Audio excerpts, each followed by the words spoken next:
les mêmes droits au Sénégal et vice-versa. Ça s'est signé depuis plus de décennies entre les deux dirigeants. Cela dit, nous sommes là aujourd'hui pour cette session qui traite des drogues considérées comme des psychotropes, qui montrent qu'ils ont des effets délétères, c'est l'utilisateur, surtout sur l'organisme de l'utilisateur. Quel est le rôle maintenant du pharmacien face à cette manie qui aujourd'hui n'épargne aucun pays, aucune catégorie socio-professionnelle? Cette session, avant de la commencer, nous allons donner la parole à Mme Likhlas, professeur Likhlas, pour qu'elle puisse présenter les orateurs et tracer les objectifs de cette session. Après elle, les orateurs vont prendre la parole dans l'ordre qui est mentionné dans le document. Après leur présentation, nous pouvons avoir des chances de discussion, vous pouvez poser vos questions. Je pense qu'ils n'auront aucun problème pour vous répondre, parce que c'est là, ils ont travaillé beaucoup là-dessus, comme je le vois le professeur Mohamed Ben Amar, qui a publié ce livre que vous avez dans le document, pour montrer que sa préoccupation a été de faire tout pour préserver ce que nous avons comme ressources humaines. Madame, la parole. Merci, Monsieur le Président. Chers consoeurs, chers confrères, de nombreuses conférences, débats, ateliers ont été programmés dans cette 14e édition d'Officine Expo 2017 afin d'enrichir nos connaissances, afin de mieux comprendre les attentes de notre patientèle pour un accompagnement dans son suivi thérapeutique comme pour un conseil, et afin de mieux mener ainsi à bien notre mission de prévention et d'éducateur de la santé. En effet, de par notre rôle de proximité, plus de 1 million de personnes franchissent quotidiennement les portes toujours ouvertes de nos officines et quasi quotidiennement, le pharmacien d'officine se retrouve face à une demande de plus en plus pressante et parfois même violente de produits psychotropes. Les personnes en quête de ces produits sont soit des patients traités pour des pathologies qui relèvent de la psychiatrie ou des pathologies plus ou moins lourdes engendrant des états psychotiques nécessitant ces spécialités, soit des personnes qui utilisent ces produits pour un usage excessif, voire même illicite. C'est cet usage excessif non contrôlé qui prend de l'ampleur et qui nous interpelle aujourd'hui, sachant pertinemment qu'aucun psychotrope ne peut être délivré sans ordonnance et que sa traçabilité doit être de rigueur. La consommation de ces produits n'est pas un phénomène nouveau ni spécifique à notre pays, mais on estime qu'entre 2 et 4% de la population marocaine consomme toutes drogues confondues. Cependant, on constate l'évolution de cette consommation qui, il y a quelques décennies, se limitait à l'usage du cannabis, le Maroc étant le premier pays producteur mondial et le premier exportateur. De nos jours, au vu de l'occidentalisation des habitudes de consommation, les benzodiazépines sont de plus en plus consommées et entraînent des addictions. Autour de cette table ronde, nous avons l'honneur et le plaisir de recevoir 3 éminents professeurs qui excellent par leur implication au quotidien, par leurs recherches, leurs enquêtes, leurs publications nationales et internationales dans ce domaine. Le cannabis, cette drogue moins addictive que le tabac et moins toxique que l'alcool, en cours de dépénalisation dans certains pays et même prescrit dans d'autres pays, est une drogue qui emporte le fumeur de cannabis dans un trip, un voyage dont il ne revient plus jamais. Professeur Mohamed Ben Ammar va nous faire découvrir cette drogue, sur le plan scientifique, j'entends bien sûr, puisque ce pharmacien diplômé de l'Université de pharmacie de Toulouse et de l'Université de pharmacie de Montréal, professeur de pharmacologie et de toxicologie dans cette université et spécialiste de la chimie de cette plante. Auteur de plusieurs publications à ce sujet, comme Cannabis en médecine et Cannabis et psychose, il a participé brillamment à l'élaboration et la présentation du rapport du comité spécial sur les drogues illicites au Sénat canadien en 2000 et compte plusieurs livres à son actif sur cette substance qui le passionne tant, dont le dernier, présenté la semaine dernière au CIL à Casablanca, Drogue, la réalité marocaine. Malheureusement, l'usage des drogues douces pour leurs propriétés relaxantes et euphorisantes, pour un plaisir momentané, évolue vers un usage nocif et abusif, avec une addiction à ces drogues de plus en plus dures, dénommée à tort ou à raison d'ailleurs, communément le crack-cobi. Et c'est professeur Meria Saber, professeur en psychiatrie et addictologue, enseignante à la faculté de médecine et de pharmacie de Rabat, exerçant à l'hôpital Ghazi, auteur de plusieurs enquêtes et publications, qui va nous entretenir sur ces psychotropes variés présents sur le marché et les effets engendrés par leur consommation. Alors, quid du pharmacien et des questions que se pose aujourd'hui le pharmacien d'officine dans son exercice et dans sa pratique? Quelle attitude adopter sans stigmatiser la prescription pour pouvoir la délivrer? Sommes-nous face à un consommateur occasionnel ou un consommateur addict? Comment discerner entre une prescription cohérente et une prescription abusive? Pour nous aider dans notre démarche de professionnels du médicament, professeur Mehdi Paes, professeur en psychiatrie à la faculté de médecine et de pharmacie de Rabat, président de la Société marocaine de psychiatrie, membre de comité d'experts de l'OMS pour les problèmes liés à la toxicomanie, membre de l'Observatoire des drogues et des addictions. M. Paes a marqué l'histoire de la lutte contre la toxicomanie dans notre pays par la création du premier centre d'addictologie. Et c'est un fervent militant pour une meilleure et une plus grande synergie entre le prescripteur et le pharmacien dans ce domaine, aussi bien dans le secteur public que privé, puisqu'il exerce actuellement dans le privé à Rabat. Au nom de tout le comité scientifique et de toute l'équipe organisatrice, tous mes remerciements à ces éminents professeurs d'avoir accepté sans hésiter notre invitation à ce débat. Chers consoeurs et chers confrères, Officite Expo est un salon de la pharmacie sud-méditerranéenne et africaine. Et en marge de cette édition, s'est tenu le premier meeting Pharma Africa, et l'on ne pouvait tenir cette table ronde sans la présidence de professeur Amadou Diouf, doyen de la prestigieuse faculté de médecine, de pharmacie et d'odontologie de Dakar, qui fête son centenaire cette année. Professeur Amadou Diouf est professeur agrégé en toxicologie et a la responsabilité du centre antipoison pour la sécurité des aliments à Dakar. Il est très souvent interpellé pour les travaux de l'Office des Nations Unies contre la drogue et les crimes, ONDUC, qui est une agence onusienne responsable de la coordination du contrôle international des drogues avec des bureaux régionaux, et c'est à Dakar qu'est installé le bureau régional pour l'Afrique de l'Ouest. Merci, Monsieur le doyen, de présider cette table ronde. Alors, sans plus tarder, j'invite Dr Mohamed Ben Ammar, professeur Mohamed Ben Ammar, à nous présenter le cannabis afin de mieux le connaître.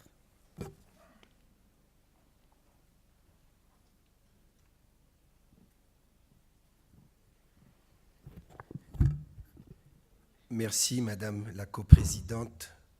Chers collègues, c'est un plaisir d'être de retour à Marrakech. Je remercie Younes et son équipe de m'avoir invité. Malgré le fait que le cannabis est le troisième psychotrope qui a été le plus étudié à l'échelle mondiale après le tabac et l'alcool, il demeure controversé. Et pour illustrer une des raisons de cette controverse, j'ai choisi une citation du docteur Palmer du journal britannique de psychiatrie qui dit ceci. Le cannabis génère une réponse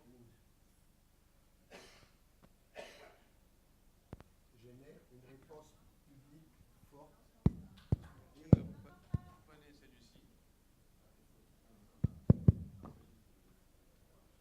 Merci. Alors, voici ce que dit le docteur Palmer. Le cannabis génère une réponse publique forte et est le sujet de beaucoup de désinformation et de manipulation des données de recherche pour satisfaire les agendas politiques et idéologiques. Compte tenu du temps limité dont je dispose, je mettrai l'accent sur deux sujets d'actualité, la relation entre cannabis et psychose, et deuxièmement, l'utilisation thérapeutique du cannabis et des cannabinoïdes. Si vous voulez avoir plus de détails, il y a une présentation qui est en poster que vous pourrez consulter par la suite. Le cannabis est le deuxième psychotrope le plus consommé au Maroc après le tabac. Plus de 800 000 Marocains sont des consommateurs problématiques de cannabis.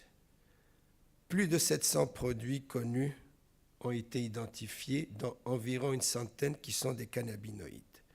Et le principal ingrédient psychoactif du cannabis est le delta-9-tétrahydrocannabinol, qui est communément appelé le THC. Le cannabis se présente sous deux formes. La marijuana, qui sont les feuilles et fleurs séchées de la plante, et la résine visqueuse de la plante, qui est le hashish. Il agit sur deux types de récepteurs, les récepteurs CB1 qui ont été identifiés en 1988 et les récepteurs CB2 en 1993. Il y a probablement un troisième récepteur qu'on n'a pas encore identifié, qui est relié aux effets vasodilatateurs. La découverte de ces récepteurs a permis de faire des grands progrès dans l'explication du mécanisme d'action et dans les applications thérapeutiques. Je vais commencer par les effets aigus et en particulier par les effets centraux habituels.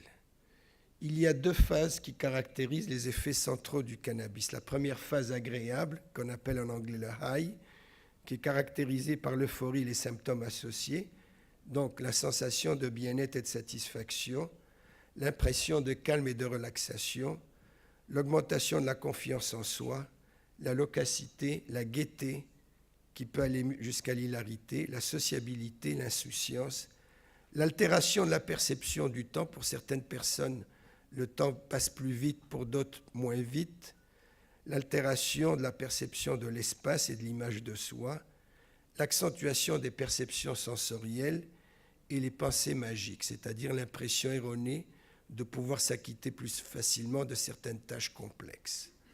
Malheureusement, cette phase agréable est accompagnée d'une phase désagréable qu'on appelle en anglais le coming down, l'état de torpeur, qui se caractérise par un ralentissement physique et mental qui apparaît graduellement, quelque temps, en général 1 heure ou plus, après le début de consommation. Chez certaines personnes, qu'on soit dans la phase agréable ou désagréable, on peut aussi avoir une diminution de la mémoire à court et à moyen terme, une diminution de l'attention et de la concentration, un affaiblissement des réflexes, un ralentissement du temps de réaction, une baisse de la capacité à accomplir des tâches complexes, des troubles de coordination des mouvements et une baisse de la capacité de conduire une automobile qui est aggravée si on l'associe à l'alcool. Ces effets vont durer habituellement de 5 à 12 heures et même plus. Au niveau des effets périphériques habituels, on va avoir une rougeur des yeux, une sécheresse de la bouche, une bronchodilatation, une tachycardie, un risque de faire un infarctus qui est augmenté de 4,8 fois pendant la première heure qui suit la consommation, une hypotension orthostatique et une hypoglycémie qui va pousser le consommateur à prendre des aliments sucrés. Au niveau du surdosage, le cannabis a heureusement une marge de sécurité très importante puisque son indice thérapeutique, qui est le rapport de la dose létale 50 sur la dose efficace 50, est de 40 000. C'est le plus élevé de tous les psychotropes et un des plus élevés de tous les médicaments. À titre d'exemple, l'indice thérapeutique de l'alcool est de 4 à 10, donc 4 000 à 10 000 fois plus élevé que celui de l'alcool. Heureusement aussi, il n'y a aucun cas rapporté de décès dû à un surdosage au cannabis. Par exemple, l'étude de Petro en 1997 a démontré qu'il fallait consommer 682 kg de cannabis en 15 minutes pour décéder. On ne connaît pas encore la personne qui est capable de cet exploit. Alors voici un sujet d'actualité, la relation entre cannabis et psychose chronique. Alors, deux études une qui a été faite en Suède et une aux Pays-Bas, qui soulèvent un lien de causalité entre le cannabis et la psychose chronique. 2 autres études qui ont été faites en Nouvelle-Zélande démontrent que la consommation de cannabis à long terme accroît le nombre de symptômes psychotiques sans augmenter le nombre de diagnostics de psychose. Et 2 études en Australie ne montrent pas de lien de causalité, malgré le fait que l'étude de Phillips avait été faite sur des sujets très vulnérables. Donc, en résumé, qu'est-ce qu'on peut dire sur l'état actuel de ce phénomène? Il reste encore des travaux qui doivent confirmer ou infirmer ces données, mais il y a unanimité sur 2 sujets. Le cannabis peut induire la schizophrénie et la psychose chez les sujets prédisposés génétiquement, chez les jeunes de moins de 25 ans, parce que le cerveau n'est pas complètement formé, en particulier la gaine de myéline. Et deuxième élément où il y a unanimité, c'est que le cannabis va aggraver une psychose déjà existante. Un autre sujet d'actualité, les utilisations thérapeutiques, et permettez-moi de vous faire l'historique. Les propriétés thérapeutiques et récréatives du cannabis ont été découvertes en 2737 avant Jésus-Christ par l'empereur de Chine Cheng-Nung. Plus récemment, en 1839, un médecin chirurgien britannique, le docteur William O'Shaughnessy, qui travaillait en Inde, découvre les propriétés thérapeutiques que je vous ai illustrées dans cette diapo. Il publie ses résultats qui font le tour du monde en 1842, et à partir de ce moment-là, le cannabis est vendu dans toutes les pharmacies du monde sous forme de teinture. D'ailleurs, en 1854, il est introduit dans la pharmacopée américaine. Malheureusement, sous la pression du bureau narcotique aux États-Unis, avec des élans racistes, puisque le cannabis à l'époque était utilisé surtout par les Mexicains et les Afro-Américains, on a lancé l'idée que ça conduisait à la violence et la criminalité, qui est fausse, et on a imposé une taxe très sévère en 1937, ce qui a conduit à son retrait de la pharmacopée américaine en 1942. Qu'est-ce qu'on peut dire aujourd'hui? Premièrement, aux États-Unis, il y a 6 États qui ont autorisé l'usage récréatif du cannabis, 26 son usage thérapeutique et 17 États l'ont décriminalisé. Au Canada, il y a plus de 40 000 Canadiens qui ont une autorisation du gouvernement pour l'utiliser à des fins médicales, et le Canada deviendra cette année le premier pays industrialisé à légaliser son usage récréatif. Concrètement, qu'est-ce qu'on peut dire? Il y a plus de 120 études cliniques contrôlées, donc des études qui comparent le cannabis ou les cannabinoïdes à un placebo ou à un groupe contrôle d'un médicament connu, qui ont démontré clairement l'efficacité du cannabis ou des cannabinoïdes dans une dizaine de pathologies.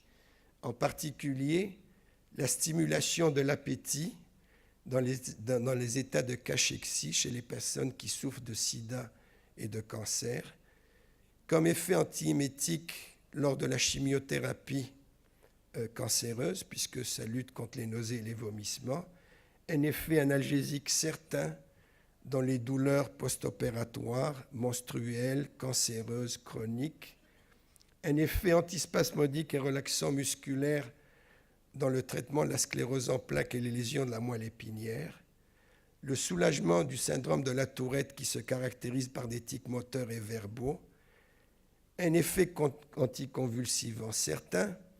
D'ailleurs, je vais vous raconter une anecdote. En 1987, un patient épileptique de Toronto, Terence Parker, se fait arrêter par la police pour possession simple de cannabis, qui était illégal à l'époque. Heureusement, il trouve un Samaritain qui le défend jusqu'à la Cour d'appel d'Ontario, et lui, il prétendait que le cannabis l'aidait pour combattre ses crises d'épilepsie. D'ailleurs, comme vous savez, 30% des médicaments standards ne sont pas efficaces contre l'épilepsie. Alors en 2001, 14 ans après, la Cour d'appel d'Ontario a jugé que c'était contraire à la Constitution canadienne et lui a permis de non seulement consommer le cannabis à des fins médicales, mais a obligé le gouvernement canadien à introduire une loi qui permettrait à tous les Canadiens d'avoir accès au cannabis thérapeutique. D'ailleurs, une année après, cette loi a été adoptée au Canada.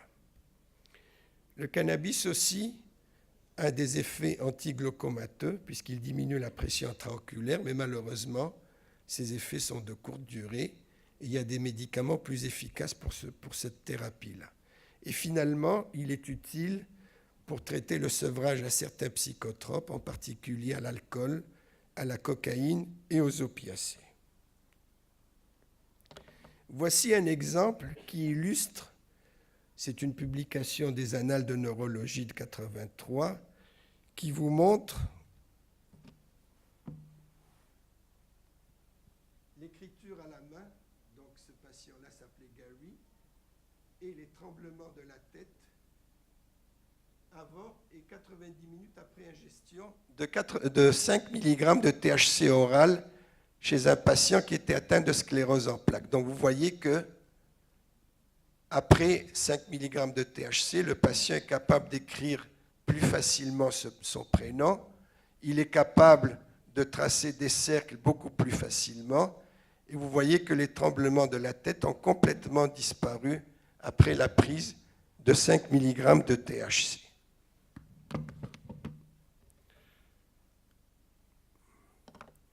Il y a d'ailleurs 3 dérivés cannabinoïdes qui sont actuellement commercialisés à travers le monde. Vous avez la nabilone ou sésamètre, qui est un analogue synthétique du THC, qui est commercialisé depuis 1981, qui est utilisé comme antiémétique pour traiter les nausées et les vomissements liés à la chimiothérapie anticancéreuse.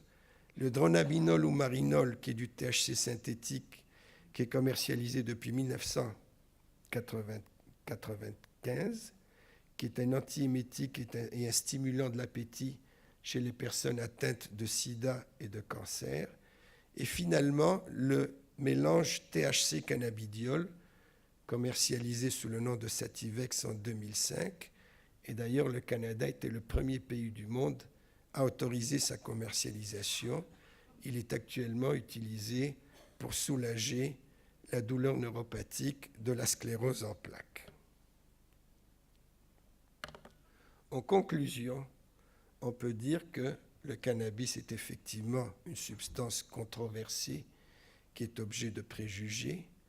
Ce n'est pas un produit inoffensif et ce constat doit être clairement précisé auprès des jeunes de moins de 25 ans qui sont très vulnérables aux effets du THC. Les effets néfastes sur la santé s'observent surtout lors de l'utilisation de fortes doses pendant de longues périodes de temps, mais à certains égards, je précise bien seulement à certains égards, il est moins dangereux que le tabac ou l'alcool. Et à mon humble avis, la légalité ou l'illégalité d'une substance devrait se baser essentiellement sur ses propriétés et ses effets sur la santé. Or, jusqu'à présent, jusqu'à récemment plutôt, la législation du cannabis a été davantage orientée par des considérations politiques que par des aspects qui relèvent de la médecine, de la pharmacologie. Si la tendance se maintient, je pense que d'ici 5 ans, le cannabis et les cannabinoïdes seront vendus dans toutes les pharmacies du monde, comme c'est le cas aux Pays-Bas. Je vous remercie pour votre attention.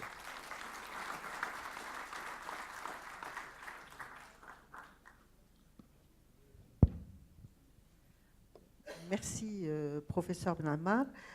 J'invite professeur Meria Sabir à nous parler du Khatoubi et de nous éclairer sur cette bola hamra qui nous hante tant.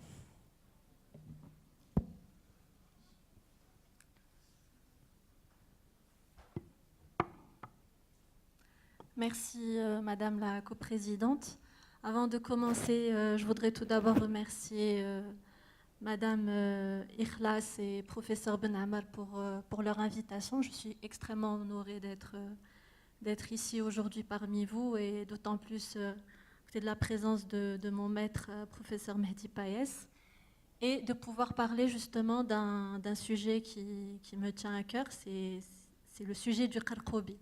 Alors le Qarqobi, c'est vrai que ce n'est pas un terme qu'on retrouve dans la littérature scientifique, mais c'est un terme que tout le monde connaît, notamment dans la communauté marocaine, dans la communauté maghrébine de manière générale. Et on va voir un petit peu, on va essayer de faire le point, on va voir ce qui se cache en fait derrière ce terme de Qarqobi, pour qu'on puisse éclaircir les idées, voir un petit peu pourquoi les gens ont recours à ce Qarqobi, quels sont les effets recherchés, et dans un dernier temps, on va voir un petit peu comment le pharmacien fait face à toutes les difficultés qu'il peut gérer au quotidien dans ses interactions en fait, avec les patients et dans la gestion des différentes prescriptions et délivrances. Alors pourquoi aborder ce sujet? Tout simplement parce qu'au Maroc, comme partout dans le monde ailleurs, il existe un marché parallèle de détournement de substances particulières, dont les benzodiazépines, et que finalement le pharmacien, c'est le premier professionnel de santé à jouer un rôle extrêmement important dans la relation entre le patient et le médicament. Et c'est souvent les pharmaciens en fait, qui vont être les premiers à se rendre compte de l'usage détourné d'un médicament, bien avant les médecins et bien avant les autres autorités de santé. On sait également que les officinaux constituent une source très importante d'informations dans l'évaluation des pratiques de consommation et de détournement des substances psychoactives en pharmacie de ville. Et en préparant cette présentation, pour être un peu plus pratique et pour être au plus près en fait, des difficultés rencontrées par les pharmaciens, j'ai essayé de parler à certains pharmaciens. Et dans leur discours, il y a quelque chose de récurrent, c'est beaucoup de difficultés à faire face au quotidien à certaines prescriptions, à certains patients qui sont demandeurs de benzodiazépines, et un sentiment en fait, et un malaise de ne pas se sentir armé, de ne pas avoir suffisamment d'outils à leur disposition pour pouvoir gérer parfois des situations qui sont assez problématiques. Donc d'où l'intérêt de faire le point en fait, sur ce phénomène de Qarqobi et de mettre l'accent en fait, sur le rôle du pharmacien dans la prévention et la limitation de détournement de ces substances. Alors la problématique du Qarqobi, c'est un enjeu majeur parce que c'est un problème de santé publique, c'est devenu un problème de santé publique non seulement, mais aussi on se rend compte que c'est un problème qui est rapidement évolutif, qui prend de plus en plus d'ampleur plus les années passent. L'OICS, qui est un organe international de contrôle des stupéfiants, a aussi tiré la sonnette d'alarme et a indiqué clairement qu'en fait, ces abus de médicaments donnés sur ordonnance, et notamment les benzodiazépines, en fait, ils seraient sur le point de dépasser la consommation de drogues illicites, donc celles que l'on peut trouver sur le marché noir, notamment la cocaïne et l'héroïne. Alors, parmi les classes thérapeutiques les plus détournées, donc vous êtes plus à même de me le dire, c'est les opiacés et les benzodiazépines. Et au Maroc, on a vraiment au Maghreb de manière particulière, on a vraiment une plaque tournante du clonazépam, qui est un petit peu la star du Qarqobi, qui constitue la drogue de rue la plus populaire et qui fait en fait l'objet d'un immense trafic. Alors, qu'est-ce qui se cache derrière le terme Qarqobi? Qarqobi, en fait, c'est des psychotropes. Donc, quand on dit psychotropes, ça va être toutes les substances psychoactives qui vont modifier l'activité psychique. Ce sont des psychotropes benzodiazépiniques et apparentés, qui sont utilisés comme drogue de rue. Donc c'est un terme qui englobe toutes les benzodiazépines et les apparentés aux benzodiazépines, notamment le zolpidem et la zopiclone, qui vont être considérés comme drogue de rue. Vous savez aussi bien que moi que ces substances ont un potentiel addictif très marqué. Et la star, si je peux m'exprimer ainsi, du Qarqobi, c'est le clonazépam, le rivotril, qu'on appelle aussi communément dans la rue Bola Hamra ou lanterne rouge, qui fait l'objet d'un usage massif et d'un trafic extrêmement important. Alors on a un lexique de rue très riche, donc c'est des termes en fait qu'on a appris avec nos patients quand ils nous racontent un petit peu l'histoire de leur conduite addictive, quand ils nous racontent un petit peu comment ils s'approvisionnent en Qarqobi dans la rue. Donc il y a plusieurs termes. Il y a le terme Qartasa qui signifie cartouche, Samta qui signifie ceinture, Mshta qui signifie peigne, Tabi'a, recharge, et le Blaka pour la plaque. Donc vous voyez, c'est extrêmement original et varié. Alors la route du Qarqobi, on peut se demander, mais finalement ce Qarqobi, d'où est-ce qu'il vient? Tous les rapports nationaux et internationaux mettent le point sur le Maghreb comme étant une plaque tournante et comme faisant l'objet d'un trafic de très très grande ampleur par rapport au Qarqobi. Donc le Qarqobi, donc notamment le clonazépam, rivotril et toutes les substances apparentées, proviennent généralement d'Europe et proviennent généralement de l'Algérie, et ensuite ils vont être distribués dans les grandes villes par des filières de contrebande et des mafias de drogue. Alors il y a aussi une grande partie qui passe par la frontière algéro-marocaine, et notamment il y a une petite ville, Bni Drar, qui est vraiment la plaque tournante, où il y a beaucoup de dealers qui viennent s'approvisionner ici pour ensuite acheminer le Qarqobi dans les grandes villes. Il y a aussi une partie récemment, ces dernières années, qui est fabriquée en Afrique subsaharienne et qui est acheminée via l'Algérie, après au Maroc.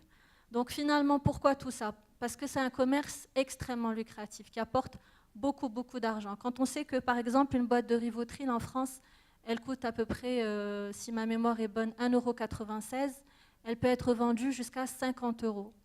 Et ici au Maroc, les comprimés, en fait, ils sont vendus au marché noir à l'unité, tout en sachant qu'un comprimé à l'unité, c'est à peu près 3 à 4 dirhams, et qui va être revendu 14 à 15 dirhams, voire 20 dirhams pendant les périodes de Ramadan, notamment parce qu'il n'y a pas d'alcool, et que le Qarqobi, à ce moment-là, donc les benzodiazépines, vont être utilisées comme des drogues de substitution pour pallier en fait aux symptômes de manque et pour faire en sorte que le sevrage soit plus confortable.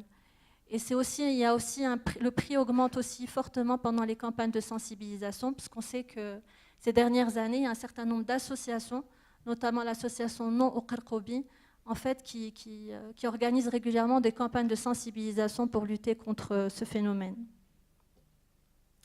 Alors pourquoi les benzodiazépines en particulier? C'est vrai, on pourrait se demander, mais pourquoi ces usagers de drogue s'intéressent aux benzodiazépines? Pourquoi ça les attire? Qu'est-ce qu'ils y trouvent finalement comme effet? On sait que les benzodiazépines agissent sur le système nerveux central par les récepteurs GABA. Et ce qui est intéressant pour les usagers de drogue, c'est qu'ils vont avoir une action rapide, notamment pour les benzodiazépines qui ont une demi-vie courte. Et donc, très rapidement, on va avoir des effets planants. Et c'est ce que recherchent généralement les usagers de drogue. Alors néanmoins, ce sont des médicaments détournés de leur usage médical, et quand ils vont être consommés à des doses qui vont être nettement supérieures aux doses prescrites habituellement par le médecin. Et il est très rare que l'on se trouve face à une addiction isolée. Généralement, c'est une consommation qui est associée à d'autres substances, notamment l'alcool et d'autres drogues comme la cocaïne, l'héroïne, etc. Alors, comment sont consommés les benzodiazépines? Oralement, donc soit sous forme de comprimés, comme on peut prendre habituellement un médicament. Et les usagers de drogue aussi rapportent aussi souvent la possibilité de les écraser, de les diluer, donc soit mélanger au café, soit mélanger un autre liquide pour potentialiser en fait les effets. Et parfois, elles peuvent être également injectées, comme c'est le cas du diazépam. C'est aussi une molécule bon marché, donc qui est relativement moins chère par rapport à une drogue classique. Par exemple, beaucoup moins chère que la cocaïne, beaucoup moins chère que l'héroïne. C'est une drogue aussi où on peut s'arranger quand on est un petit malin pour en avoir une utilisation licite. Donc on peut s'arranger parfois pour avoir une ordonnance avec une benzodiazépine prescrite en bonne et due forme, qui est relativement facile d'accès. Mais quand même, ce sont des substances, quand elles sont détournées de leur usage médical, qui vont intéresser surtout des populations marginalisées comme les polyaddicts, les délinquants, les sans-abri et notamment les hommes. Alors, quelques chiffres, il n'y a pas énormément d'études qui ont été faites au Maroc, mais il y a notamment l'étude d'un collègue, Dr Okza, qui a été faite en 2013 et qui avait montré, c'est des chiffres à prendre avec précaution, mais ils valent ce qu'ils valent, qui a montré que sur la population étudiée, 40 à 45% des jeunes de 12 à 35 ans consommaient des benzodiazépines au moment de l'enquête. C'était une enquête transversale.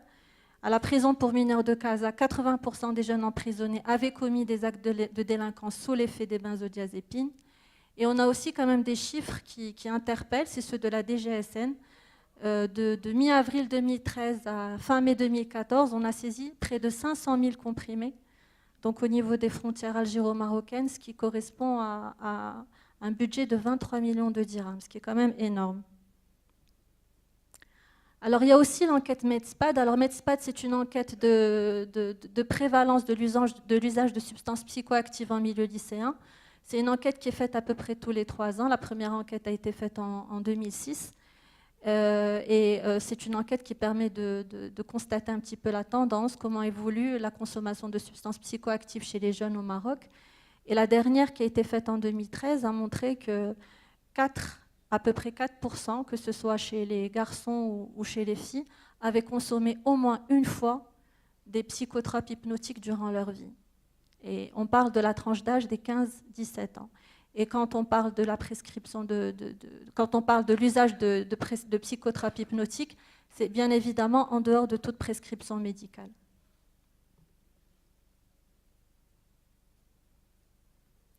Alors, quelques notions sur les benzos, très rapidement, hein, vous les connaissez mieux que moi.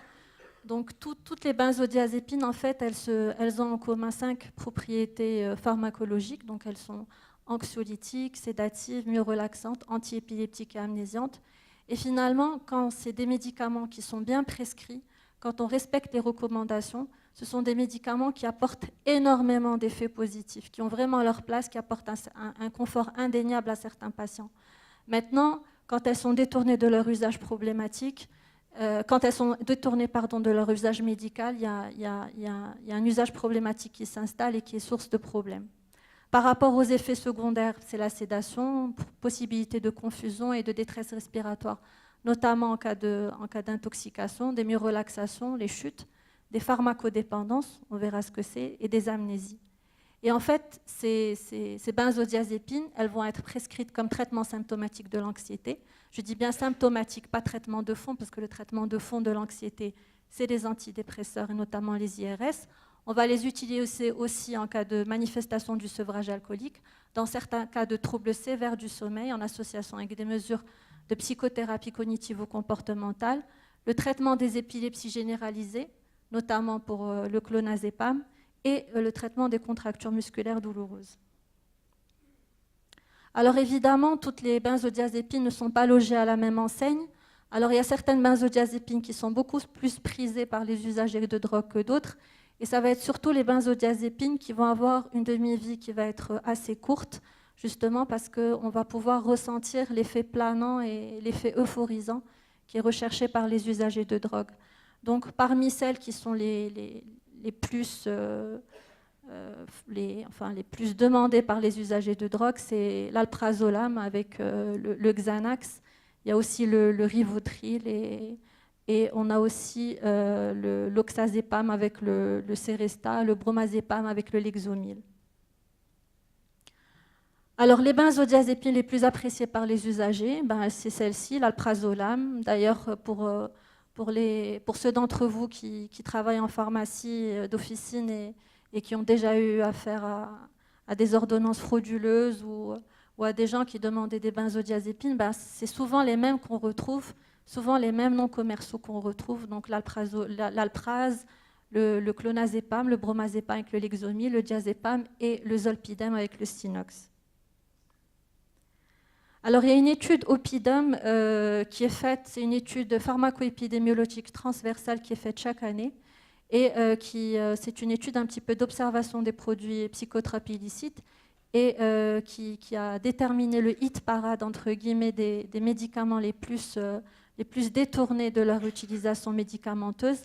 Et donc, dans le trio de tête, on trouve l'oxazepam, bon, c'est le Seresta, mais on n'en a pas au Maroc.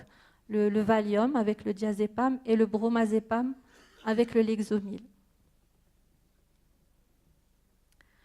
Alors, comment passer de l'usage simple au détournement de benzodiazépines?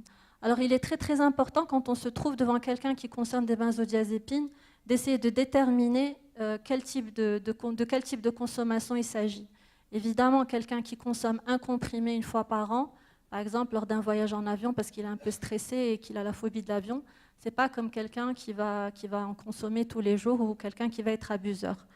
Donc, pour les personnes qui consomment, qui ont un usage simple, ce sont des personnes qui vont consommer de manière vraiment ponctuelle, sans aucune répercussion sur leur vie. Ça peut être une consommation de curiosité, par exemple pour savoir ce que ça fait, quel effet ça fait. Ça peut être une consommation à l'occasion d'une situation particulière, par entraînement. Mais quand on est dans un usage simple, on n'a pas de répercussions sur notre vie, ni affective, ni sociale, ni professionnelle. Ensuite, le second palier, c'est le palier de l'abus. Alors, quand on est devant des abuseurs, ce ne sont pas forcément des gens qui vont consommer tous les jours, mais quand ils vont consommer de manière excessive, de manière inappropriée, et cette consommation peut avoir des répercussions sur leur vie. Par exemple, ça va être des gens qui vont, au cours du week-end, qui vont consommer peut-être une dizaine ou une vingtaine de benzodiazépines, qui vont sortir, qui vont faire un accident de la voie publique, qui vont peut-être avoir des problèmes familiaux, mais malgré ces conséquences, la semaine d'après, ils peuvent réitérer cette consommation. Et enfin, le palier d'après, c'est le palier de la dépendance. Alors quand on est au stade de dépendance, il y a une obligation comportementale de consommer tous les jours. Et si on ne consomme pas ou si on diminue cette consommation, on va avoir des manifestations de sevrage qui vont apparaître, donc soit physiques ou psychiques ou les deux, en fonction des substances, avec un phénomène de tolérance aussi, c'est-à-dire le besoin d'augmenter progressivement la dose consommée pour retrouver les effets initiaux. Alors comment on en arrive à un usage détourné? On a deux grands types de situations. La première situation, c'est celle du patient en fait, qui va aller consulter et son médecin généraliste ou son médecin psychiatre, ou peu importe la spécialité, pense qu'il est nécessaire que ce patient prenne une benzodiazépine, qui va avoir une ordonnance. Et là, ce qui va se passer, c'est que le patient peut-être, ou le médecin lui-même, ignorait que ce patient avait un potentiel de vulnérabilité à l'addiction. Et là, il y a un phénomène qui va s'installer. Donc, la personne peut ne pas suivre scrupuleusement les recommandations du médecin. Il va y avoir un emballement de la consommation, un phénomène de tolérance et une addiction qui peut s'installer. L'autre situation, l'autre situation fréquente, c'est les gens qui vont aller spécifiquement vers les benzodiazépines, donc vers le qarqobi, pour leurs propriétés psychoactives, parce qu'ils sont à la recherche d'un effet particulier. Ou bien ça va être des revendeurs, c'est-à-dire des gens qui vont s'arranger pour avoir des ordonnances, pour aller revendre les benzodiazépines au marché noir. Alors, les autres dérives d'utilisation, c'est l'usage détourné. Donc, ça peut être l'utilisation volontaire à des fins récréatives. Donc, c'est le cas du qarqobi. Alors, quand on interroge les consommateurs de qarqobi, ce qu'ils nous disent, c'est qu'ils aiment consommer ça parce que ça leur permet de planer, ça leur permet d'oublier la réalité, ça leur permet d'être dans un autre monde, de modifier leur perception, leurs sensations. Certaines personnes aussi en consomment parce qu'elles sentent que ça améliore leur capacité cognitive et physique. Elles se sentent beaucoup plus alertes, beaucoup plus à même de se concentrer, de travailler, de produire plus. Et parfois, c'est un usage pour commettre des actes délictuels, donc notamment des viols et des agressions. Alors, quels sont les effets recherchés? Le qarqobi, quand donne du cran. Alors, il y a ce qu'on appelle, les usagers parlent souvent de l'effet Rambo. Alors, c'est quoi l'effet Rambo? Ça veut dire que quand ils en consomment, en fait, ils se sentent complètement surpuissants, tout puissants, et les autres, en fait, c'est comme s'ils leur apparaissaient, les autres humains, c'est comme s'ils leur apparaissaient comme des petites fourmis. Et en fait, ils se sentent capables de tout faire. Donc, tous les freins, toutes les règles sociétales en fait, qui nous régissent et qui nous permettent de vivre harmonieusement les uns avec les autres, elles disparaissent, il n'y a plus de freins. Et donc ces gens-là, ils peuvent agresser, ils peuvent tuer, ils peuvent faire des choses qu'ils ne feraient pas s'ils étaient dans un état normal, entre guillemets. Alors parfois, ce qarqobi est utilisé pour traiter l'anxiété et l'insomnie, notamment quand il y a un usage d'autres substances, parfois pour la descente, par exemple pour les consommateurs de cocaïne, ils ont besoin de consommer quelque chose pour la descente, notamment des benzodiazépines, parfois pour potentialiser d'autres substances en régulation. Et parfois, il y a des gens qui vont s'automédiquer avec des benzodiazépines en cas de dépression parce qu'ils ne savent pas qu'ils sont déprimés et ils pensent que les benzodiazépines vont les traiter, mais c'est des déprimés en fait qui s'ignorent. Alors, il y a aussi le problème de l'effet paradoxal des benzodiazépines qui est un très, très, très gros problème. Alors, c'est juste une anecdote. Je ne sais pas si vous vous rappelez Jean-Luc Delarue, qui était un grand animateur connu. et qui est décédé là, et il y avait une affaire médiatique. Il avait pris l'avion et il avait consommé, il avait une phobie de l'avion, il avait consommé de très très fortes doses d'hypnotique et de benzodiazépine mélangées à de l'alcool. Et pendant son voyage en avion, en fait, il a eu un comportement très, très inadapté, donc très violent, il était très désinhibé, etc., etc. Ça avait fait la une des médias.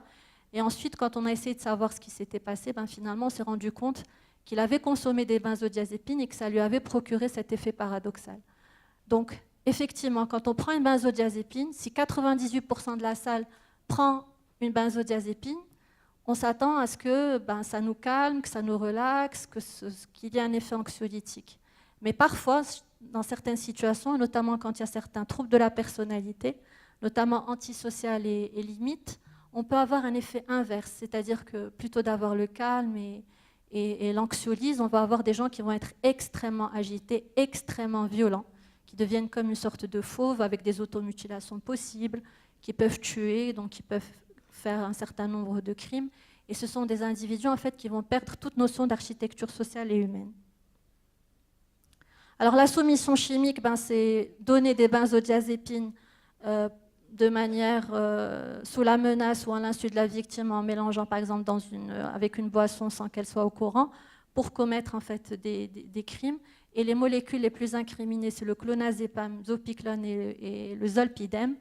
Et on se rend compte, en fait, les études qui ont été faites, que les agressions, le plus souvent, elles sont sous-déclarées parce que les victimes, déjà, elles culpabilisent, elles ont du mal à se rappeler ce qui s'est passé à cause de l'effet amnésiant des benzodiazépines. Donc, du fait, même quand elles se retrouvent devant la police, leurs paroles ont peu de crédibilité. Et au jour d'aujourd'hui, on n'a pas vraiment d'analyse très adaptée pour déterminer quelles substances ont pu prendre ces victimes.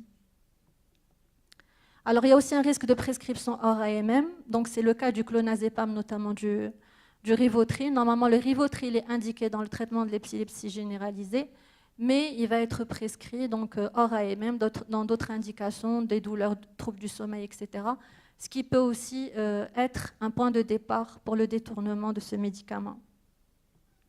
Alors, les indicateurs de pharmacodépendance, on les a étudiés. Donc, c'est généralement consommer des benzodiazépines à des doses supérieures à 2 fois celles recommandées dans l'AMM, quand la personne souffre, quand elle arrête de consommer, quand il y a des cas d'abus et de dépendance, quand elle obtient de manière illégale en fait, cette substance et quand il y a une prise concomitante d'alcool. Alors, les indicateurs de détournement des benzodiazépines apparentés, donc parmi le trio de tête, les médicaments, les 3 benzodiazépines ayant un pourcentage de détournement les plus élevés, c'est sans surprise le clonazepam, donc avec le Rivotril, le flunitrazepam, c'est le Rohypnol, et le zolpidem. Alors, et finalement, le pharmacien d'officine dans tout ça. La pharmacie, vous vous en êtes rendu compte, vous savez mieux que moi que c'est un lieu de marché finalement qui est lucratif pour les benzodiazépines. En fait, les usagers de drogue, ils ne sont pas bêtes, ils ont bien compris que quand ils se fournissent en pharmacie, ils ont des médicaments de qualité et d'efficacité garantie.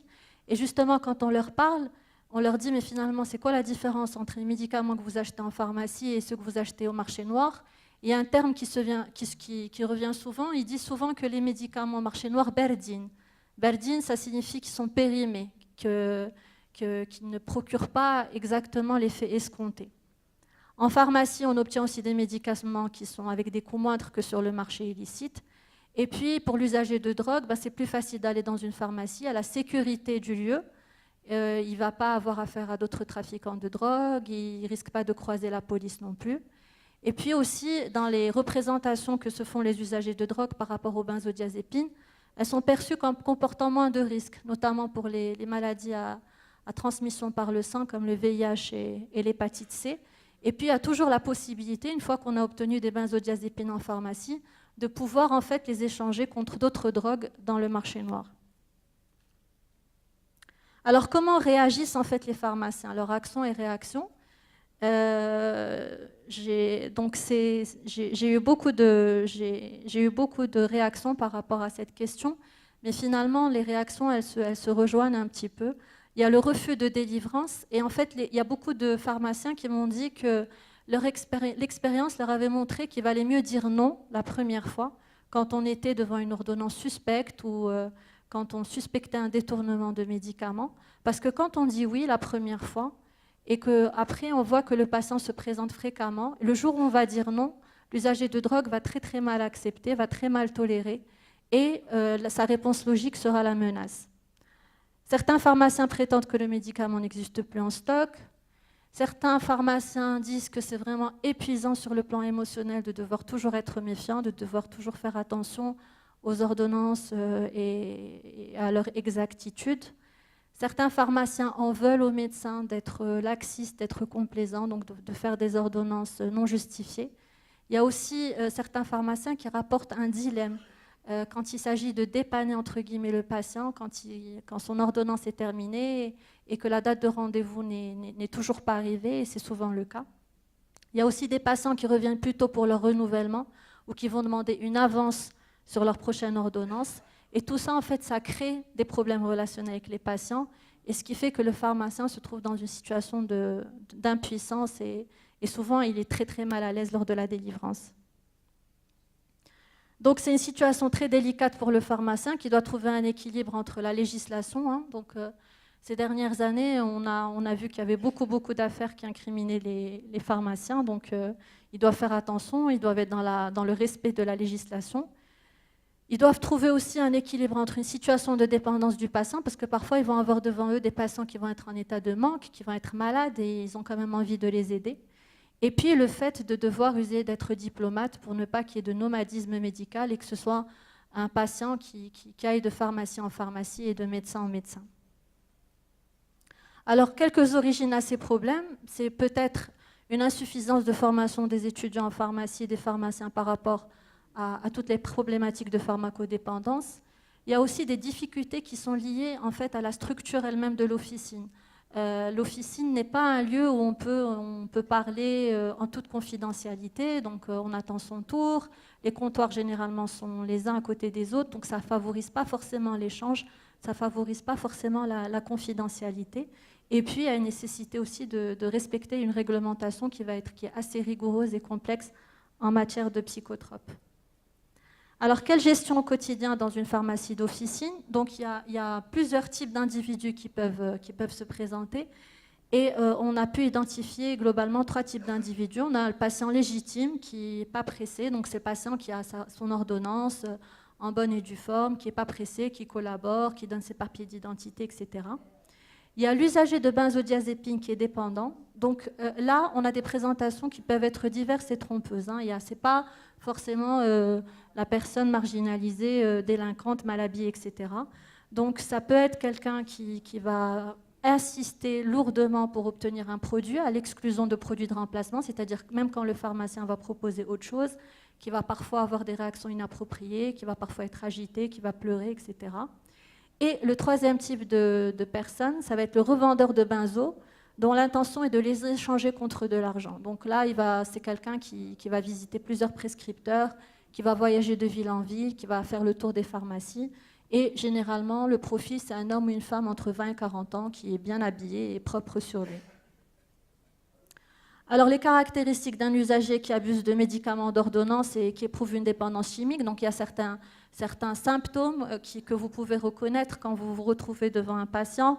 Donc ça peut être des pupilles qui peuvent être petites ou dilatées, ça peut être des paupières tombantes, quelqu'un qui va avoir un écoulement nasal, un teint pâle, une irritation, qui va transpirer, qui va avoir des frissons, qui peut avoir des mouvements rigides, qui peut avoir peur ou être agité, qui va avoir des difficultés émotionnelles, qui peut avoir des difficultés à s'exprimer, qui peut être soit désinvolte, soit trop amicale avec le personnel de la pharmacie, qui va répondre de manière peut-être aussi évasive, qui va demander un médicament précis et qui peut parfois déclarer des douleurs avec une étiologie incertaine. Les caractéristiques suspectes des revendeurs de médicaments d'ordonnance, donc déjà, on sait qu'aujourd'hui, on leur demande une pièce d'identité, donc c'est des gens qui vont hésiter ou refuser de présenter une pièce d'identité, donc ils peuvent trouver des excuses diverses, qui peuvent prétendre être des visiteurs d'une autre ville, qui peuvent demander des substances par téléphone, qui peuvent se présenter à des moments où il n'est pas possible de joindre le médecin traitant, qui vont être plutôt pressés, qui vont demander des médicaments précis, qui vont tenter de prendre en main l'entrevue, de garder un contact visuel avec le praticien, qui vont bien connaître la terminologie médicale, qui vont prétexter ces allergies médicamenteuses, des réponses évasives, des histoires étranges, et qui ne veulent pas avoir réellement de suivi médical. Alors, les méthodes de détournement des médicaments d'ordonnance, il y a les falsifications d'ordonnance, qu'on connaît toutes et tous, il y a les fraudes, il y a la recherche de médicaments d'ordonnance auprès des médecins. Je vais abréger, j'en ai plus pour longtemps. Il y a les vols, les commandes frauduleuses faites par un employé de pharmacie pour un usager qui abuse des médicaments. Donc les ordonnances, elles sont très très faciles à falsifier. On sait qu'au jour d'aujourd'hui, il y a énormément de méthodes très élaborées, notamment les ordonnances scannées. Alors, comment a lieu la falsification d'ordonnances? En modifiant généralement une véritable ordonnance, ou bien en ajoutant un médicament, ou bien en modifiant les posologies. Alors ça, c'est un exemple d'ordonnance qui vient de l'hôpital Razi. Donc, l'ordonnance à gauche, elle comprend 3 psychotropes, donc le Modécat qui est un neuroleptique à action prolongée, le Largactil qui est un neuroleptique action intermédiaire et l'Artane qui est un correcteur. Et là, sur la droite, on a remplacé l'Artane par du Xanax. Alors, le ciblage de pharmaciens en particulier, donc il y a plein de méthodes qu'utilisent en fait les usagers de drogue pour avoir ce qu'ils veulent. Donc, ils peuvent se faire passer pour un praticien en exercice, généralement ils sont 2. L'usager au téléphone qui va demander d'exécuter une ordonnance pour un prétendu patient, et le patient se trouve au niveau de la pharmacie, ou en donnant des excuses qui ne sont pas « vous avez délivré la mauvaise médication » ou « les comprimés que vous m'avez donnés sont endommagés » pour en avoir d'autres en fait. Alors les stratégies pour réduire, le rôle du pharmacien c'est un rôle de soignant, au même titre que le prescripteur. Alors c'est surtout de la prévention de l'information, détecter le détournement et le dire et orienter le patient vers les systèmes de soins. Donc il y a l'exigence juridique, les exigences. Professeur Sabé, oui, j'abrège. Il y a les exigences juridiques. Il faut examiner l'ordonnance pour s'assurer de son authenticité, identifier le patient avec des pièces d'identité, parler au patient pour déceler des signes d'intoxication et de sevrage, et puis contacter le praticien pour vérifier l'authenticité de l'ordonnance. Et puis, bien entendu, limiter l'accès des benzodiazépines à ceux dont l'emploi le requiert. Et conserver, évidemment, donc faire un inventaire et vérifier l'inventaire régulièrement afin de pouvoir déceler toute perte. Donc, en conclusion, perspective, on se rend bien compte que finalement, il n'y a pas de réponse unique à apporter à ces difficultés diverses et variées, que chaque patient nécessite une réponse unique et un comportement qui est adapté, et que finalement, ça va être les efforts concertés des différents professionnels de santé qui vont permettre en fait, de réduire en fait, ce détournement des médicaments d'ordonnance, tout en les gardant accessibles pour les patients qui en ont réellement besoin. Voilà, je vous remercie. Merci, professeur Meria Sabé. J'invite professeur Mehdi Païs à nous éclairer sur la démarche à adopter dans notre exercice au quotidien.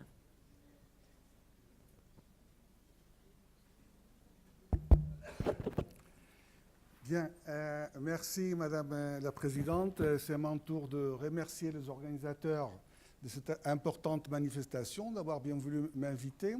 Et il faut dire que j'ai participé et j'ai donné mon accord avec grand plaisir parce que malheureusement, nous médecins et nous pharmaciens, on se rencontre presque jamais. Or, nous avons beaucoup de choses en commun. Nous avons en commun, la première chose, c'est le patient.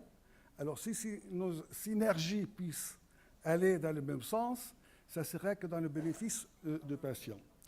Moi, quand j'étais sollicité par Madame la Présidente, elle m'a demandé de parler des actions qu'on a effectuées dans le passé concernant la prévention des addictions. Alors, donc, je vous dis, c'est un sujet très intéressant. L'histoire est importante. Il faut toujours garder la mémoire, mais quand même, comme il s'agit pour moi d'une occasion particulière de parler avec des pharmaciens, je lui dis, je vais traiter ça rapidement, mais je vais dire quelques mots aussi sur la prévention des addictions aux psychotropes, quel est le rôle de médecins et de pharmaciens. Je dois dire déjà dans les années 92, il y a eu un séminaire important organisé par les Nations Unies et par ce qui est actuellement l'Office des Nations Unies de lutte contre la drogue et le crime, l'UNDC. À l'époque, ça s'appelait le FNULAD. Il y avait un séminaire pour élaborer de brochures pour médecins et pharmaciens pour le bon usage de psychotropes. Et ce qui est malheureux, c'est que 30 ans plus tard, 35 ans plus tard, on a fait ce voyage à Tachkent, on a passé presque une quinzaine de jours, plusieurs pharmaciens, psychopharmacologues, psychiatres, toxicologues, etc. Et on voit que malheureusement, le problème n'avance pas, et ça, on va revenir. Alors donc, ce que je vais faire maintenant, c'est vous donner rapidement un aperçu sur ce qui a été fait, ce qu'on a fait dans la prévention des addictions, des toxicomanies, des addictions, en particulier à partir de centres hospitalo-universitaires de Rabat, à partir des années 80, et aussi un aperçu rapide, parce que le professeur Sabir a rentré dans le détail, dans ce qui m'avait été aussi demandé de traiter. Mais enfin, bon, c'est très bien, hein, si les choses se disent, etc., ça va permettre un débat qui est très riche. Donc, je vais aller un peu rapidement sur le deux sujets.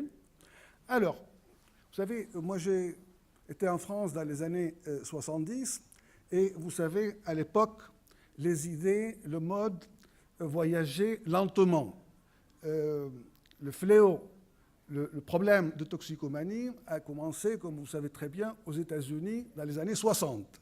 Et il a fallu 10 ans à l'époque pour que le problème traverse l'Atlantique.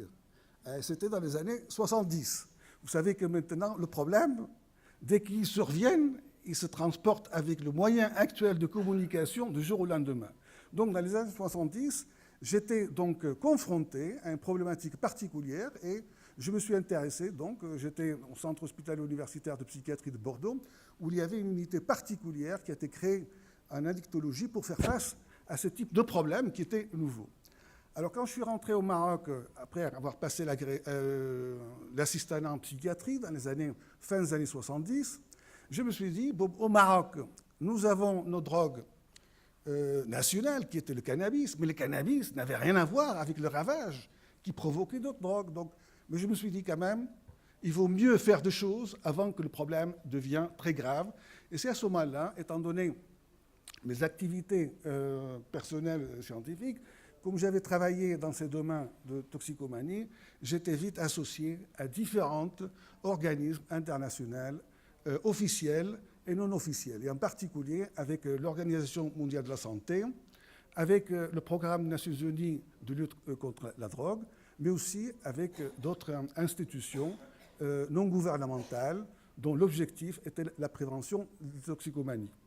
Il faut dire, à l'époque, vous savez, au Maghreb, nous sommes de pays frères, mais nous avons toujours des divergences. On ne sait pas pourquoi. À l'époque, le Maroc était rattaché, pour ce qui concerne l'OMS, à Copenhague. On était des Européens. L'Algérie rattachée à Kinshasa. La Tunisie rattachée au Caire, Embro, Proche-Orient. Alors donc, ce qui fait que, bon, moi, premières années d'expertise, j'allais souvent à Copenhague avec le programme européen. Bon, et bien entendu, bon, actuellement, les choses ont changé. Je pense, si ma mémoire est bonne, le Maroc et la Tunisie font partie du bureau de l'OMS de Caire, et l'Algérie, je pense que c'est Kinshasa. Ce qui m'a permis donc d'avoir, disons, de relations assez importantes avec les différents organismes et structures internationales qui travaillaient dans ces centres. Et à partir de là, on a pu faire, avec peu de moyens, beaucoup de travaux épidémiologiques, traitement, prévention, recherche. Et il faut dire que malgré l'absence de moyens, ceux qui ont travaillé dans la santé savent qu'il y a 30 ans, les hôpitaux avaient de budget minime, c'est-à-dire c'était des budgets qui n'étaient pas en rapport avec leur activité. On leur donnait une somme et on leur disait « débrouillez-vous ». Donc il n'y avait pas d'argent pour faire autre chose. Il y avait peu d'argent pour faire fonctionner les hôpitaux et peu de choses. Mais on a réussi, avec l'élaboration de projets, à créer pas mal de choses. Et c'est ainsi que dans les années 90, on a pu créer un centre médico-psychologique d'écoute à Rabat pour les adolescents en difficulté. On n'a pas voulu dire toxicomanes parce qu'il n'y avait pas beaucoup de toxicomanes. Et comme il n'y avait pas de centre pour adolescents, on s'est dit on ne va pas mètres de sang pour toxicomanes et les adolescents en difficulté, s'ils doivent venir, ils doivent s'intoxiquer pour venir au centre. Donc on a enlevé le toxicomane, on l'a créé dans les années 90. Le Centre national de recherche, prévention et enseignement en addiction a été créé dans les années 2000 et il y a eu beaucoup d'activités qui ont été faites dans l'époque, en particulier l'obtention de données, sensibilisation au problème de la drogue.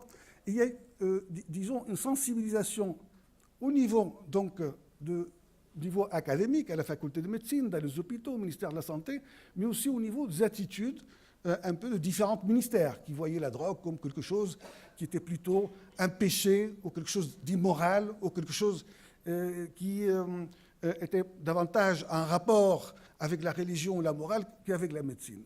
Grâce à Dieu, donc, depuis plusieurs années, le responsable au Maroc, ils ont pris, disons, ils ont fait un bon diagnostic de problème et ils ont pris le problème relatif aux addictions comme étant un problème médical pour ce qui concerne donc le patient et pas un problème légal ou un problème moral. C'est pour cela qu'actuellement, je pense que le Maroc, avec l'Iran, c'est de rares pays musulmans qui mettent en place de vraies politiques de réduction de risques en toxicomanie. Donc, je ne vais pas m'étendre sur les différents aspects. Si vous voulez bien, on peut revenir au cours de la discussion. Donc, je vais switcher maintenant sur le deuxième sujet, c'est-à-dire le médecin, le pharmacien et la prévention donc, des addictions. Comme je ne vais pas m'étendre davantage, vous savez que le problème des addictions constitue dans tous les pays un problème majeur de santé publique, et aucun pays est à l'abri, qu'il y a des conséquences très importantes, et que le psychotrope détourné de leur usage pose de problèmes. Mais j'insiste, moi je suis très gêné de voir le mot carcové, psychotrope, addiction associé. C'est quelque chose de gênant pour moi en tant que médecin, et je pense que ça ne correspond pas à la réalité. Le pourcentage de psychotropes détournés par rapport aux psychotropes dans l'usage médical, c'est incommensurable, c'est-à-dire la différence. C'est-à-dire le bienfait de psychotropes, c'est beaucoup plus important que le peu de psychotropes détournés. Et ça, c'est important de l'avoir dans l'esprit, parce que, comme on verra malheureusement, il y a parfois des conséquences qui sont fâcheuses pour le patient. Donc, alors, les statistiques au Maroc, je pense qu'il n'y a pas de statistiques réelles qui puissent nous dire combien de psychotropes sont détournés, c'est-à-dire détournés de leur usage médical, d'une part, et d'où ils viennent. Est-ce qu'ils viennent... Bon, on peut parler de saisie, la Direction générale de la Sûreté nationale, mais on ne sait pas, par exemple, combien de produits sont détournés du milieu donc, médical ou pharmaceutique, et on ne connaît pas, donc, le taux, la prévalence exacte des usagers. Aux États-Unis et au Canada, je pense que ça représente environ le détournement 1% de la population, entre 1 et 2%. Et quand il s'agit de populations âgées plus de 65 ans, eh bien, l'usage est beaucoup plus important, l'usage détourné de l'usage médical. Quand je dis détourné, ce n'est pas trafiquant, c'est un mauvais usage. Parce que détourné, ce n'est pas l'abus, ce n'est pas la dépendance, mais c'est les mésusages, c'est-à-dire un produit médical qui n'est pas utilisé comme il faut. Alors, comment on obtient le psychotrope détourné, enfin de leur usage médical? Bon, bien entendu, vous l'avez écouté, il y a le nomadisme médical, il y a des patients qui vont voir 3, 4, 5 médecins le même jour, et le médecin, de bonne foi, il prescrit une benzodiazépine, il donne l'ordonnance, il va voir un autre, et il va voir des pharmacies différentes, et ça, on ne peut rien faire. Ça existe, mais ce n'est pas quelque chose d'important. Il y a les ordonnances trafiquées. Moi, j'ai vu l'ordonnance de l'hôpital Razi, mais par exemple, mes ordonnances ont été trafiquées à plusieurs reprises. J'étais contacté par des pharmaciens de la région Kala-Asrarna, de Casablanca, d'Agadir, etc. Et quand j'ai vu réellement l'ordonnance, c'était un peu caricatural. Mon prénom, Mehdi, est écrit M-I-H-D-Y, plus difficile, impossible. Paes est écrit aussi psychiatre, avec chaque mot avec de fautes d'orthographie. Et au lieu de rabbin, Casablanca, mon cabinet à Casablanca. Mais les téléphones, c'est les mêmes. mais voilà. Alors le téléphone est même. Alors, bon, il me téléphone, est-ce que c'est vous qui avez prescrit? Alors, bon, et bon, heureusement, je pense que ce détournement, il a été arrêté. J'étais contacté par les autorités. Pardon? Grâce aux pharmaciens. Bien entendu, vous savez, les pharmaciens sont le gardien du temple de psychotropes. Alors donc, si vous n'avez pas les clés, et très bien, je pense que si chacun, et c'est ça ce qui est important, si les médecins font bien leur travail, et si les pharmaciens font bien leur travail, il y a très peu de problèmes. Alors, il y a aussi les prescriptions complaisantes. Je viens de voir 2 prescriptions médicales, enfin de gens qui sont venus me voir pour leur problème psychiatrique initial et pour une dépendance aux benzodiazépines. Je vois un spécialiste, un médecin spécialiste, pas forcément psychiatre, j'ai 3 ou 4 que je scannais, mais je ne pense pas que ça a aucune utilité de vous le montrer, avec 4 benzodiazépines dans la même ordonnance. Ça, c'est une faute professionnelle. Au Maroc, peut-être pas. Mais aux États-Unis, par exemple, si vous faites 4 benzodiazépines et vous n'expliquez pas pourquoi, eh bien, comme il y a de protocoles de consensus, comme dans les États-Unis, par exemple, ils ont toute une politique où ils ont une tradition procédurière, les gens savent très bien ce qui est pas légal ou illégal, mais ce qui rentre dans le protocole et ce qui sort du protocole. Parce que s'il y a un jugement ou si un médecin est amené au tribunal, il doit avoir tout ce qu'il a fait dans le registre correspondant au protocole consensuel. Comme au Maroc et dans d'autres pays, etc., il n'y a pas de protocole consensuel et il n'y a pas, disons, des organismes ordinaux qui sont vraiment, qui font le contrôle. Bon, à ce moment-là, c'est très difficile, mais enfin, on peut en revenir. Le marché noir, vous avez entendu, et le cyberpharmacie, on n'est pas encore arrivé au Maroc, mais en Europe, par exemple, le cyberpharmacie, vous pouvez acheter n'importe quel produit en France en provenant de n'importe quel endroit. Alors, le problème avec le médecin, d'abord, il y a un principe déontologique, éthique très simple, qui a été déjà établi par Hippocrate, qui est celui primum non nocere. Dans un premier temps, il disait aux médecins, si un malade rentre chez vous et il sort comme il est rentré, vous êtes un bon médecin. C'est-à-dire, vous n'avez pas fait de mal. Mais s'il sort de chez vous mieux comme il est rentré, vous êtes un excellent médecin. Et ça, ce n'est pas toujours vrai, parce qu'il y a beaucoup de gens qui rentrent voir le médecin et ils sont pires de ceux qui ont rentré. Et ça, c'est, disons, le principe éthique. Alors donc, il y a bien sûr le psychotrope. Alors donc, comme vous savez, sont de produits qui ont bouleversé la pratique et la prise en charge de malades psychiatriques. Tout ce qui a pu être fait au cours de 60 années, c'est-à-dire la déstigmatisation, la désaliénation de malades mentaux, la fermeture des asiles qui étaient plutôt presque de champs de concentration plutôt que de lieux de soins, a été grâce aux psychotropes.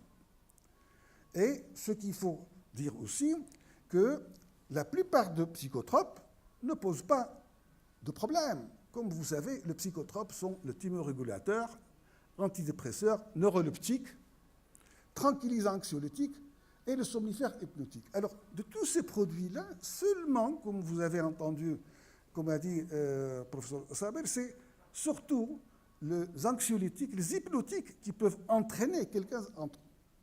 On ne parle pas d'autres psychotropes qui ne sont même pas réglementés, qui ne rentrent pas dans un tableau, qui sont vendus sans ordonnance, comme par exemple les analgésiques opiacés.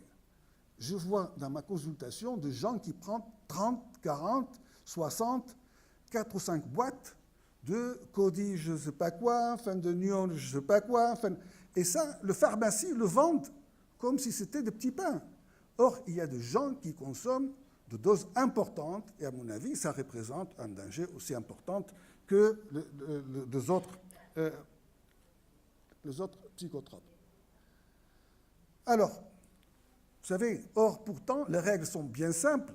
Hein. Vous parliez de l'éducation au niveau... On avait introduit ces modules d'enseignement à la faculté de médecine de Rabat à partir des années, fin des années 70, début 80.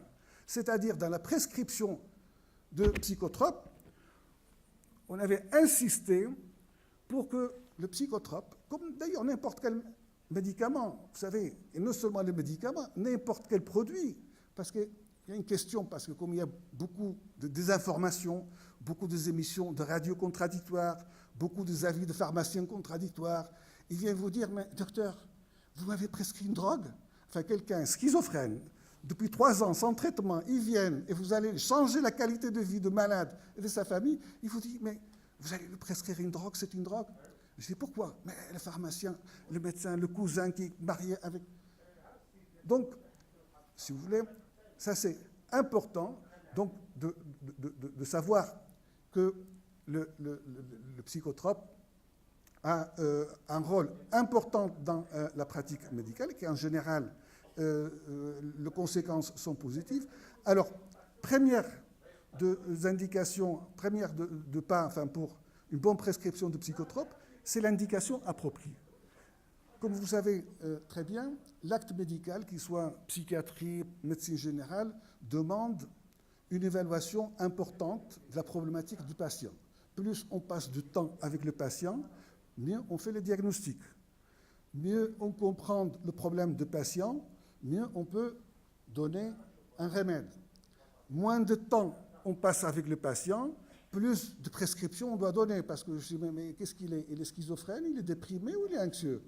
Bon, ben, je vais lui prescrire un neuroleptique, un antidépresseur, un anxiolytique, et la nature choisira. Bon, bien sûr, ça c'est un pas important.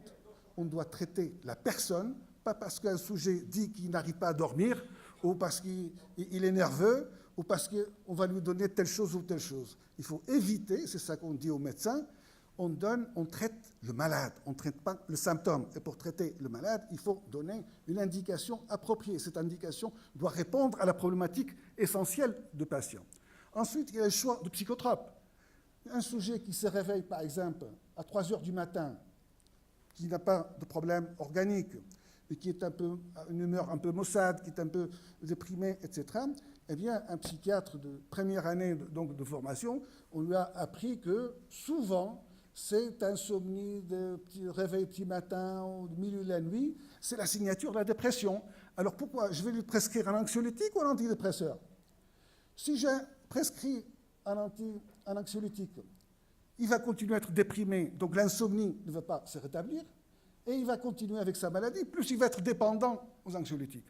Donc c'est important de cibler donc, le choix de psychotrope. Et qui dit choix, enfin, moi quand il me pose la question, est-ce que ce produit est bon? J'ai dit, écoutez, l'air est bon ou mauvais? L'eau est bon ou mauvais? Le pain est bon ou mauvais? Vous savez, avec des métaphores, les gens comprennent très bien. Je dis, si on prend par exemple un bonbon d'oxygène et on vous oxygène avec tout ce bonbon, vous allez être bien ou pas? Non, bon, je vais perdre la conscience, etc. Est-ce que vous êtes capable de manger 40 pains par jour à un moment donné? Est-ce que vous pouvez prendre 3 ou 4 litres d'eau? Est-ce que, à partir de ce raisonnement, on va dire que l'eau est mauvaise? Le médicament, c'est la même chose. Quel que soit le médicament, il doit être utilisé à bon escient et avec ses prescriptions. Et c'est pour cela enfin, qu'on insiste auprès du médecin pour qu'il n'y ait pas une prescription systématique. Hein, les Américains, ils disaient « a pill for every ill », c'est-à-dire une pilule pour chaque malade, enfin un malade qui rentre, pilule qui sort. Et c'est ce qu'on a fait aux États-Unis pendant des années. Aux États-Unis, il y a des modes. Vous savez, il y a par exemple des modes qui n'existent pas au Maroc ou parfois en France. Je ne sais pas si au Canada c'est la même chose, mais par exemple, la Ritaline était prescrite à peu près à 1/3 des enfants aux États-Unis. De telle sorte que les enfants qui ne recevaient pas la Ritaline, il allait voir le médecin pour lui dire « Mais mon fils, pourquoi vous ne leur donnez pas la Ritaline? Il est anormal. » Donc vous voyez comment il y a la perversion des habitudes. Alors donc, bien sûr, il faut éviter de prescrire donc, à la demande. Alors, un pourcentage très élevé s'approvisionne auprès de professionnels de la santé. Le prétexte, vous l'avez entendu, bon, il vient vous voir, j'ai des crises de colique néphrétique, il me faut un peu de morphine ou il faut un anxiolytique, je suis épileptique. Bon, ou bien il vient vous dire, je suis en état de manque, je suis toxicomane, je suis addict, donnez-moi. Ou si vous ne donnez pas, eh bien je vous frappe, je casse tout, je fais... Ça arrive parfois. Ça c'est... Alors, quoi faire? Comme on va voir que ce soit le médecin ou que ce soit le pharmacien, il n'y a pas de recette pour toutes les situations, mais il y a des principes. Le principe, c'est d'abord de respecter les règles de l'art, c'est-à-dire ne pas donner à un patient, addict ou pas, quelque chose en dehors de protocole thérapeutique. Deuxième principe, c'est l'éthique. Il faut avoir une déontologie dans sa pratique. Troisième chose qui est très importante, c'est un bon sens. C'est-à-dire qu'on ne va pas chercher un conflit avec le sujet qui veut nous soutirer de manière inappropriée le psychotrope. On va essayer de négocier avec lui. Et quatrième chose, c'est d'appliquer la législation. On ne peut pas sortir de loin. Et en général, si on utilise donc le savoir, bonne manière, etc., on arrive à s'en sortir. Souvent, le médecin au Maroc, je pense que pour le pharmacien c'est la même chose, nous n'avons pas cette obligation de formation médicale continue. On sort de la faculté de médecine et 10 ans plus tard, on est censé être toujours un bon médecin, 20 ans plus tard, 30 ans plus tard, ce n'est pas normal. Dans certains pays, si vous voulez renouveler votre licence médicale, eh bien, chaque année, vous devrez justifier une formation continue. Malheureusement, ce n'est pas le cas pour le Maroc. Il y a les aspects légaux. Donc, un médecin qui a une mauvaise prescription, il peut trouver des problèmes. Alors, le pharmacien, bien entendu, c'est l'autre pôle. Vous savez, comme cela a été dit, le pharmacien, il a un rôle privilégié. Le pharmacien classique, le boutiquier, c'était quelqu'un qui était connu dans le quartier où il avait sa pharmacie. Donc, il connaissait très bien ses malades. Il connaissait très bien la population, il connaissait très bien la problématique médicale. Et souvent, c'était le premier contact et le dernier contact. Pourquoi? Parce que souvent, c'est le pharmacien qui oriente le malade vers un médecin. Et quand il revient du médecin, il vient voir le pharmacien. Et souvent, le malade pose la question au pharmacien, ou est pharmacien, parce que malheureusement, parfois, le pharmacien n'est pas là. Il lui a dit, le médecin m'a donné 5 médicaments, de quel de 5 je prendrai? Qu'est-ce que vous me conseillez? Ça vous arrive, je pense, enfin, comme pharmacien. Donc, c'est première. Alors, c'est un rôle très important. Donc, le pharmacien doit avoir un rôle donc, de conseil, parce qu'il a un rôle important à jouer, donc de rigueur, de sérieux, de soutien, de prévention. Dans certains pays où il y a des programmes nationaux de prévention, le pharmacien est intégré. Par exemple, en France, pour ce qui concerne la réduction de risques, les pharmaciens sont introduits dans la politique nationale de prévention de certaines addictions, en particulier aux opiacés, pour donner des opiacés substitution, pour récupérer des seringues, mais tout cela demande tout un travail de mise en place qu'on est encore loin au Maroc d'avoir. Et il y a bien entendu la loi qui régit tout cela, enfin, comme vous savez aussi bien que moi, date de 1922. Elle a été amendée, mais vous savez, les amendes, c'est 300 francs, ça va de 300 francs à 3000 francs. Je ne sais pas si ça a changé ou pas, mais bien sûr, elle est complètement inadaptée. Et il y a autre chose qui est très particulière au Maroc, c'est la loi et la pratique. C'est-à-dire, le pharmacie, moi j'ai fait un sondage, j'ai parlé avec plusieurs amis pharmaciens, et j'ai écouté plusieurs, il n'y a pas une attitude unique. Il y a certaines pharmacies où quelqu'un qui vient avec un psychotrope, quel que soit le psychotrope, même avec une olanzapine ou avec une risperidone, c'est-à-dire avec un neuroleptique, et à ce moment-là, il est abordé de manière péjorative, négative, on lui demande la carte nationale, on lui regarde comme si c'était un délinquant, et ça risque de poser de problèmes.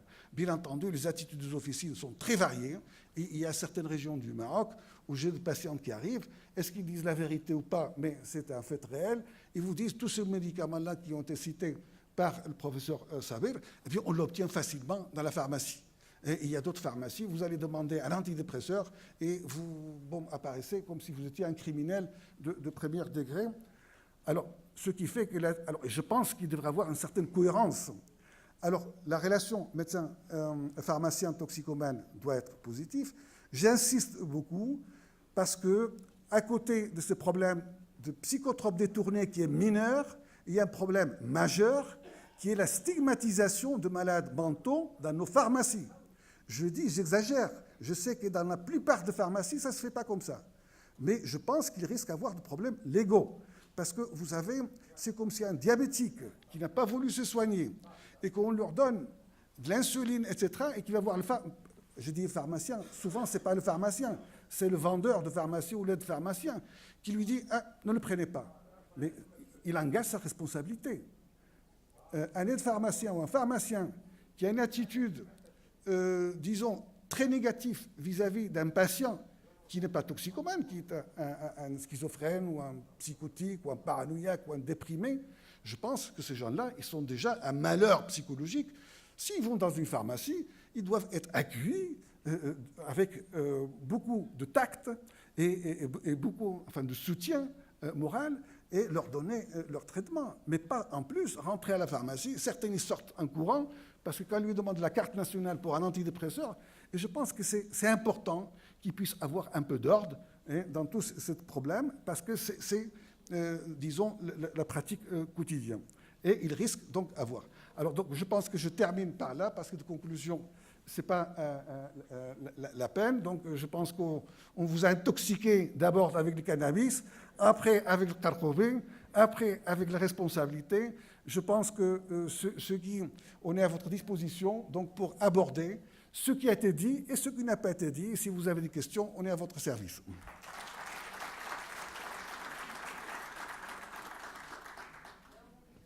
Merci, professeur Paez. Donc, sans plus tarder, je vais prendre des questions de la salle, s'il y en a. Je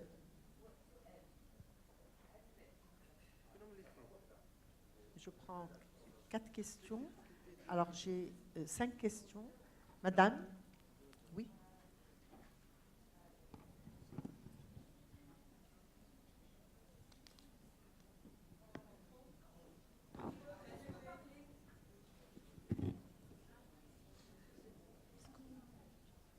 Je vais vous demander de vous présenter pour qu'on puisse Ok. voir. Madame Zahia Aïcha, pharmacienne installée à Rabat. Et bon, moi, c'est surtout un appel que je voudrais faire justement à la Société des médecins psychiatres.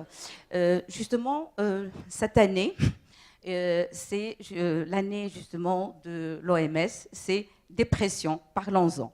On aimerait bien collaborer dans ce sens au niveau de nos officines. D'abord, pour justement parler de la